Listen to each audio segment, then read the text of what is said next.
Muy, muy buenas tardes, días o noches. Mi nombre es Carlos Eduardo Castro Barco y el día de hoy voy a desarrollar el tema de la modernidad, específicamente cómo se da este periodo pedagógico y educativo durante esta etapa temporal, ¿cierto? Para esto vamos a empezar diciendo que es la modernidad. Bueno, la modernidad fue un periodo histórico en el cual se dio unos cambios muy trascendentes en la historia de la humanidad en cuanto a que se dejó una postura anterior basada en el medioevo, con principios religiosos, y se adquirió una más occidentalizada en el cual se dio el florecimiento de las artes, las ciencias, las filosofías y la liberación del pensamiento. ¿Qué periodo abarca en materia temporal? Bueno, en materia temporal esto no es unánime, pero se dice que abarca desde la caída de Constantinopla o desde el descubrimiento de América de 1492 hasta la Revolución Francesa de 1789, o algunos lo ponen también hasta en Estados Unidos la independencia de 1776, y hay gente que dice que es más, que la modernidad llegó hasta la Primera Guerra Mundial. ¿Qué eventos relevantes hubieron durante esta época temporal? Bueno, los principales fueron como el descubrimiento de América, que ya hemos mencionado anteriormente, la invención de la imprenta, que permitió como el desarrollo de las ideas y del pensamiento hasta protestante, mediante el cual pues el conocimiento dejó de ser de enciclopedias, pues de enciclopedias escritas a mano, y pasó a ser más generalizado y de más conocimiento popular. Y también se dio la reforma protestante en cabeza de Martín Lutero, y por último la revolución científica, que llevó a la revolución posterior industrial. Cambios frente al medioevo. Bueno, los primeros cambios fue en relación al concepto del hombre. Anteriormente se tenía una postura teocentrista de la realidad, pero esto fue cambiando y volviéndose una postura más antropocentrista, es decir, que Dios pasó de ser el centro del universo y de la realidad del conocimiento a ser el hombre. El hombre ya era el objeto de estudio de la razón, creando también un humanismo. También se ve una transformación de la organización política que influyó mucho en el pensamiento, que fue el paso de estas monarquías a un paso de repúblicas y una organización estatal en cabeza de varios filósofos y pensadores que ahorita más adelante veremos.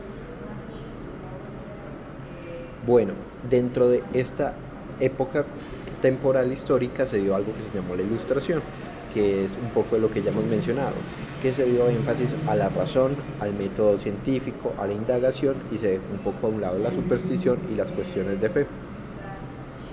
Tuvo un gran auge en Europa, se dio durante el siglo XVIII y el siglo XIX, y se fue considerado como por así decirlo, el siglo de las luces. ¿Por qué? Porque se tenía el mito del oscurantismo del medioevo, y este cambio representaba como una luz frente a la ignorancia que traía la religión.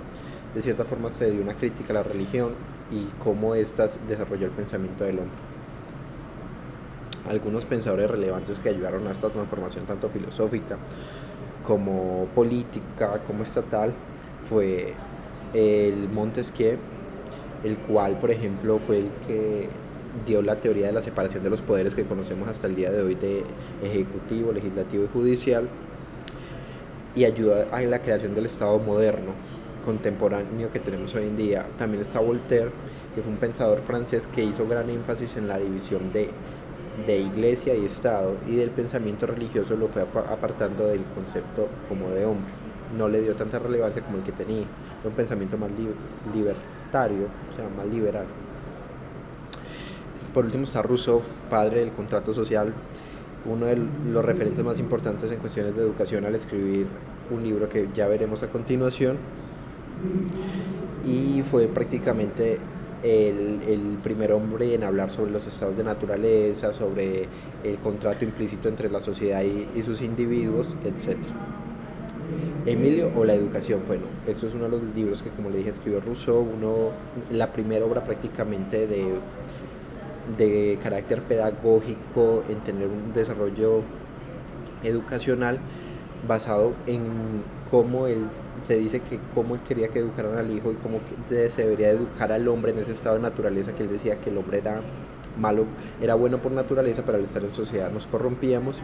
Entonces creó una serie de capítulos de libros en los cuales decía cómo debía ser desde la infancia, la adolescencia y posteriormente a estas etapas cómo se desarrollaba las aptitudes del hombre. Por ejemplo, es que los primeros pasos de la infancia debía hacerse con la madre. Es un ejemplo de alguna de las educaciones que dejó en este texto. Bueno, las formas pedagógicas, aquí muy resumidamente diremos que esta pedagogía en esta época se desarrolló con los jesuitas, con Comenio, padre de la didáctica y la pedagogía, también con los hermanos de La Salle y por último con los mismos protestantes.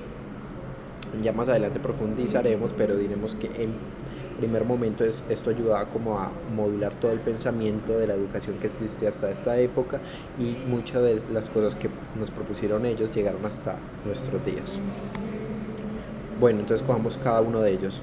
Comenio, bueno, Comenio se interesó en un concepto que no tenía la iglesia hasta el día de hoy, y fue la educación a los pobres, la educación generalizada a la infancia, una idea como de pan sófico que se basa en enseñar de la mejor manera todo lo que se pueda y todo lo que sea necesario desde un punto de vista también religioso. No se despegaba de no tenía ese carácter secular que existe hoy en día en la educación, ni tampoco laico, sino que se apoyaba en la iglesia para fomentar como la educación pública. Fue uno de los primeros pensadores en promover la idea de las escuelas públicas por medio de la influencia de la iglesia.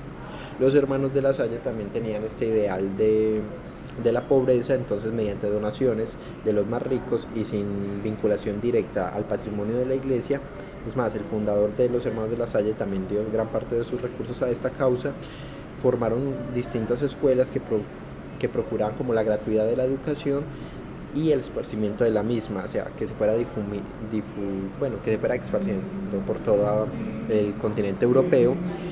Tenían un modelo de disciplina y orden y tenían una propuesta que además de apoyo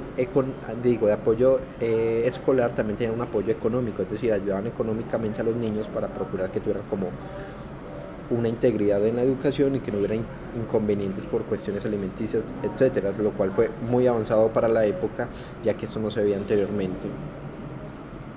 Luego están los jesuitas fueron prácticamente los maestros que difundieron el conocimiento en todas las escuelas y se basaron en un modelo de orden, de memorístico, religioso y estricto, ¿cierto? Entonces ponían una serie de reglas, normas, conductas y principios que se debían seguir a rajatabla y se fueron esparciendo por todo el mundo, llegando mucho más allá de los hermanos de La Salle, bueno, de forma anticipada, ya que llegaron hasta América en las épocas de la colonización española, primero que los hermanos de La Salle. Por último están los protestantes, que fueron los que adoptaron muchas de estas ideas de Comenio, de los hermanos de La Salle, de los jesuitas, pero lo que hicieron fue separarlas, crear una secularización, un estado laico en el cual en la educación puede que la iglesia interviniera, pero no fuera indispensable la misma, ya que, como sabemos, la reforma protestante fue una separación frente a la iglesia católica y buscaban como esta división de la misma. Es más, los príncipes germánicos que existían en esta época y que fueron los primeros en apoyar la reforma, buscaban un modelo educativo con el cual se pudieran separar de la iglesia católica, porque la iglesia católica para esta época tenía el monopolio de la educación. Entonces, ese fue un mecanismo muy adecuado para hacerlo. Bueno, esto sería por ahora lo principal y muchas gracias.